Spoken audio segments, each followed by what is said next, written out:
Welcome, everybody, to a very special episode of the Essential Zodiac Podcast. I'm your host, Cynthia McNulty. And I'm Audrey Fannin. Today, we are going to be talking with Beth Blair and Jay McNulty of Honu Global and Blue Jean Oracle. Now, if Jay's last name rings a bell, yes, he's my husband.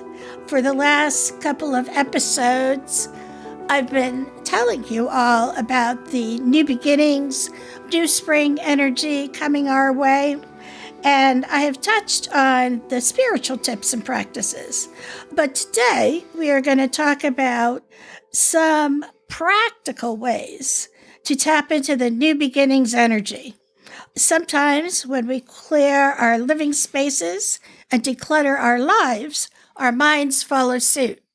Now, I know we're all tempted to look at all the clutter, and everything out of its place and just want to light a match and walk away.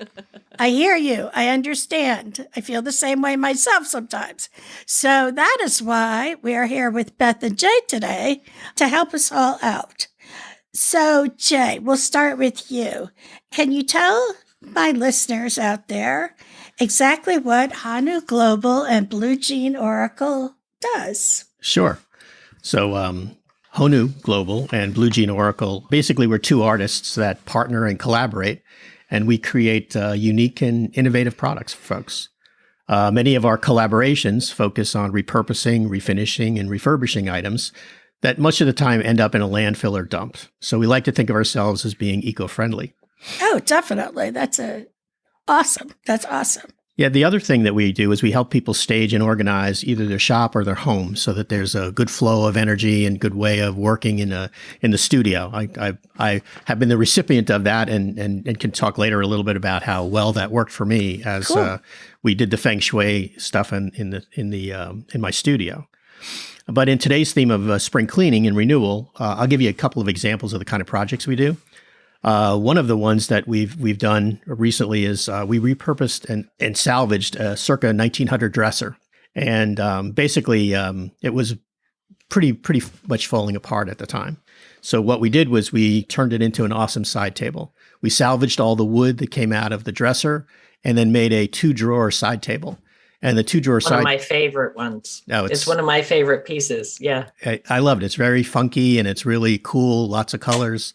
100-year-old set of drawers that make up the table with a glass top and a raised piece associated with it. So, one of the things that we like to do is take those things that are cluttering the house or whatever, take them, repurpose them, and use them as something new that's there, right?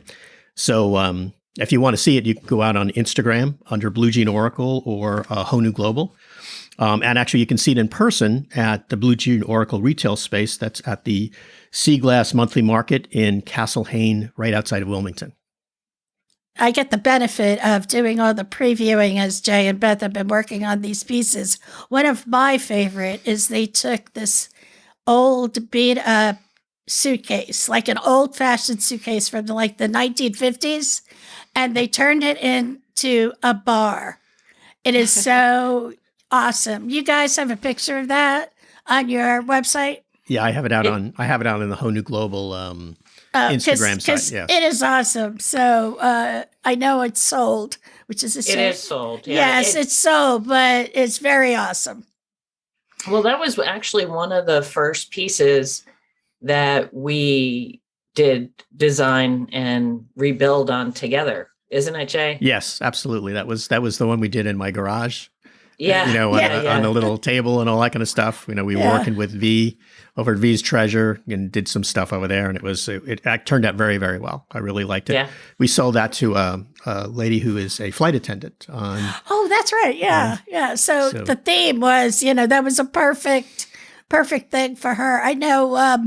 I look at Recycle Day in the neighborhood a lot differently now, and as I'm going about my day and my errands, I'll be like, hey, 2 blocks over, this house looks like they have some really good stuff. So why don't you take the truck, go picking, So I try to help where I can. So with the theme of decluttering, right? Yeah. I've got this image of both of your your homes just like full of this stuff that you've picked up. Audrey, shh. You know? Well, we will tell you how to do it. We don't necessarily practice it. No, that is not true. We do Not practice it. we're very good about the inventory and how we keep it and everything. You make sure that I don't hoard too much and put it into those spaces. Well, So- Jay has accused me of hoarding. And I kind of had to shine the mirror back at him because it's not hoarding if they're art supplies. And since we're both artists, they're definitely art supplies. So It's all how you look at things, right? Well, Everything, it's giving it that positive spin. We're going to take a short break, and when we come back, Beth is going to explain to us all about Feng Shui, which is very exciting. I want to hear this myself. So hold on. We'll be right back. Visit EssentialZodiac.com to check out Cindy's brand new Astro Tarot spreads available this month. There's a spring equinox spread, a happy birthday spread, and a relationship spread. Just click on the current promotions link at the top of the page. And if you have an April birthday, that's where you'll also find the link to order a solar return reading with Cindy and learn what the stars have in store for you in the coming year. Back to you, Cindy. Thanks, Audrey. So we are talking with Jay McNulty and Beth Blair from Honu Global Blue Jean Oracle. And now we're going to talk exclusively with Beth all about Feng Shui. So Beth, take it away.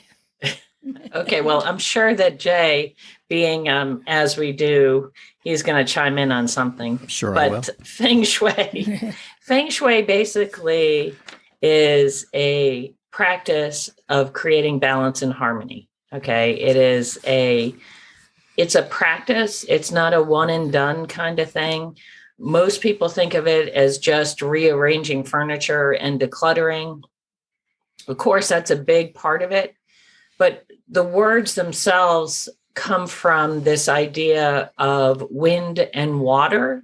So if you want to think about wind and water, those are two things that it's not healthy to have stagnant.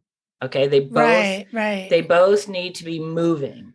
So when you think about using Feng Shui, you want to think about how is the wind, the air flowing through my house.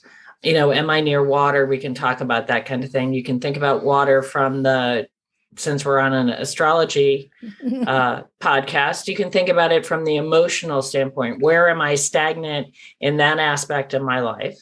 And so with the topic of spring cleaning, it's not just looking at rearranging or decluttering your house. What came to my mind immediately was the things that we bog ourselves down with all the time, being in this technology age. So in addition to spring cleaning your house, you want to think about spring cleaning your email box, your photos on your phone, your text back, your list of threads and conversations, because all of those things you're carrying around with you, and they can be old and stagnant. You don't need it anymore. Get rid of it. Okay. Yeah. And Excellent points. Yeah, it's easier to get rid of the non-tangible things as a practice first. Can I go through and delete these pictures or these screenshots that I took to include in a text thread that I don't need anymore? I don't need them in 3 places. So there's that. But then if you think about coming into your home or office and spring cleaning, most people think about washing windows and vacuuming and rearranging furniture and that kind of thing. I go to something way more simple. I think about opening up the windows and the doors. Even if you have allergies, do it after the heavy pollen time, but just to invite the air in and invite the air out. Okay. The thing about Feng Shui is you want a circular motion of airflow. You don't want the front door and the back door to be directly opposite, because it's not stirring up the energy. It's just going from front to back. So Right. how can you create flow in your house? So it's placement of furniture, it's opening and closing doors, it's that kind of thing. Very cool. So I always thought Feng Shui was, certain things go in the west, certain things go in the east, certain They things go do. in the north. Okay. Okay, so there are, as in many studies, there are many different schools of thought on Feng Shui. Okay, so we're doing a brief topic of spring cleaning. So we're taking things that you can do without having to know what direction my house faces. Do I have a plot plan of the layout of my home? You can look at the grid of the 9 squares. So there are 9 topics or areas of your life. And you might want to focus on your spring cleaning on something. Now, I'll relate it back to astrology again, since Cindy is an astrologer. So when people come to see you, they usually want to talk about what? Relationship and money, right? Yes. Yeah, those are the 2 biggies. Definitely. Okay. So. Oh, and career. And career. Okay. So if you look at a bagua, which is the 9 square chart, and you place, from the school I trained in, if you place the career at the door of the room or your front door, you'll identify where in your house your wealth center is and your relationship center is. Okay. Because they are on, usually if you're working from the front door, one is going to be in the back right-hand corner of your house, and one is going to be in the back left corner. If you're doing just a room, same kind of thing, back right, back left. So wealth is on the left, relationship is on the right, if you're standing from the door and you're looking at the grid. Okay. That's where you want to see, do I have a lot of clutter in those rooms in my house? Is that where I dump all my garbage? Do I, pile my stack of mail? Do I throw my clothes on the floor? Do I not have, like, if I'm looking for partnership, do I not have 2 of things in my bedroom? Do I not have 2 bedside tables? Do I not have 2 lamps? That kind of thing. What aspect of the topic? So money, if I'm piling everything up in my wealth center, I'm not making any room for wealth to come in. Right. That makes sense. Interesting. That makes sense. If I block my front door, which is usually where your career center is, I'm not letting those opportunities come to me. You see? Mm-hmm. And then, there's the family, the children, helpful people are your ancestors. How am I honoring my ancestors? And then education, knowledge, that kind of thing. And then, of course, at the center of the bagua is what's called Tai Chi, which is the energy, the flow, the balance. You need a place to be grounded. Okay. And so exactly. For me, the simplest thing, before you get into all the philosophy of it, if you want to change something, go into your house and move 27 things. Okay. Why 27? Because 9 is a special number in Feng Shui. If you move 27 things, meaning I'm going to rearrange the furniture, I'm going to get rid of this clutter, I'm going to donate something, I'm going to rehome something, I'm going to repurpose something. By the time I move 27 things, I'm going to have a new perspective in my home, in the flow of the energy, and I'm probably going to come to some resolve about something that's been going on in my mind. So move 27 things. No, that's a very good tip. I like that. That's very cool. So, and having been the recipient of, going through and looking at my studio space, because I do stained glass work, right? And you saw the original version of the studio, which was a little corner where I had everything all stuffed in the corner, and we had the big, couch and everything down there for people visiting and all that stuff, right? So Beth, as she was going through her certification, she needed a case study. She needed a case study to look at, and she said, "Oh, what an awesome case study you will be, Jay!" right? So I needed a picture of bad Feng Shui. Is what I needed. And I said, Jay, can I have a picture of your studio? Right. So basically, you know, we went into the studio and, you know, we had conversations about it before. We talked a little bit about energy flow, where things would happen, that kind of stuff. So Beth had an idea of, you know, the way that the work would occur. So as we were going through and Beth got all of the information about, you know, the way that I wanted to do the work, I actually didn't have to get anything new. It was just, you know, how do I actually get rid of some things? Because I took out the couch that was in there that was for guests and that kind of stuff. So, you know, we have the guest room upstairs now and we didn't need that anymore. As you were saying, I didn't need that space for that. You didn't need it, but it was taking up space. And it was, and it was cramping the style. So the flow of work wasn't happening that way. So I had to, every time I did something, I had to break stuff down, put it back up. So now all of a sudden I have, you know, what I have at the end of the day is a central space that I can move around.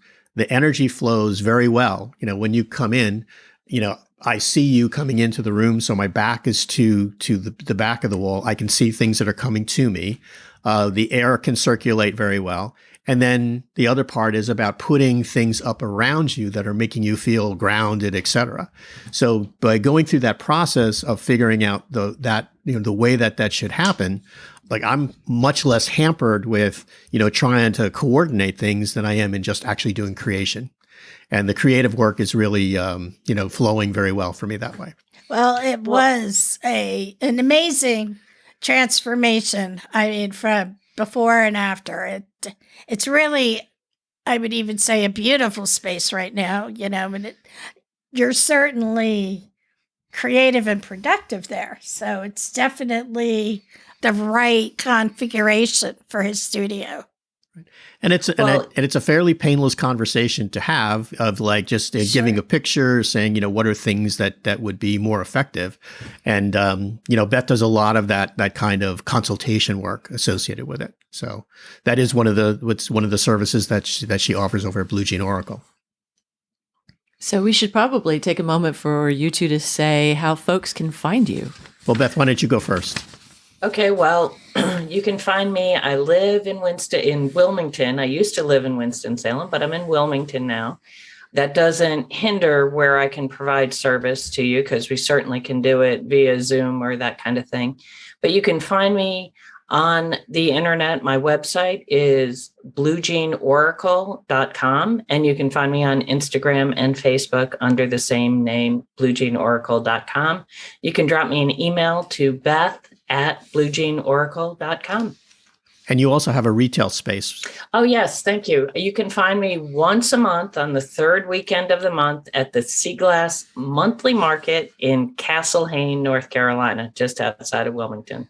It's a great venue. It's got over 55 vendors, very creative people, very friendly, and it's a destination shopping thing because it's once a month and people come, I mean, in droves. It's fantastic. Awesome. Yep. And you can find Jay at Honu Global on social media. Also, honuglobal.com is the website. And I have a retail space over at Your Home Marketplace in Winston-Salem on Stratford Road. So there you go. And if you need to get in touch with Beth or Jay, and for some reason you can't, you can always reach me, leave me a message on my website or at my email, ezpodcast@yahoo.com. So thank you for stopping by, Beth and Jay. This has been great. This has been wonderful. Yeah, so now you guys out there, you have more tools in your toolbox for taking advantage of this wonderful spring energy coming our way. That ends today's episode. Our next episode will be about the Aries new moon solar eclipse, and that will air on April 21st, so you don't want to miss that. Eclipse energy is always very surprising, so you want to get information about that. I hope you tune in. And remember, with astrology, you can chart your life's course. Thanks for joining us for another episode of The Essential Zodiac. This podcast comes to you every other Friday with timely insights into astrology and lunar energy and suggestions for how to make the most of them in your daily life. Stay in touch in between episodes. You can follow Essential Zodiac on Facebook, Instagram, and Twitter. Visit EssentialZodiac.com to explore Cindy's latest specials. And be sure to sign up for the Sky Watch Journal. And while you're there, consider becoming a patron to help support production of this podcast. You'll find all the details when you click on Become a Patron. The Essential Zodiac podcast is produced at Muddy Creek Studios.